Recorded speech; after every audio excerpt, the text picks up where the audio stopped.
蒙主恩佑，聖公會蒙恩小學喺1985年喺林護教育基金撥款贊助開辦經費之下，成為聖公會屬會嘅一間小學。建校嘅時候，學校係位處於屯門人煙稀少嘅新發展區，因住教學嘅需要，蒙恩小學經歷2次嘅擴建，直至今日已經成為一所有36班嘅學校。40年嚟，得蒙歷任嘅校監同埋校長嘅無私奉獻，蒙恩發展至今日嘅規模同埋成就，我哋在此要向各位嘅校監同埋校長致以最崇高嘅敬禮。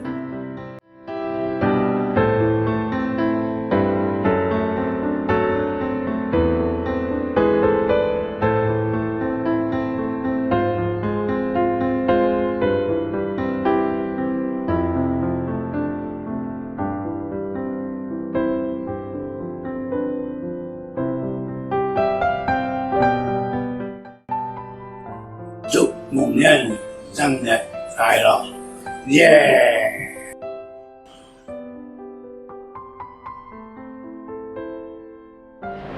喺度我哋要特別感謝創校嘅總校長何直廉校長，為我哋建立良好嘅根基。本人有幸成為蒙恩小學下午校首任校長。感謝歷任校長嘅努力，得到校董會嘅信任、教職員嘅配合、家長嘅支持、同學們嘅努力，使到我哋聖公會蒙恩小學邁進輝煌新里程。聖公會蒙恩小學生日快樂！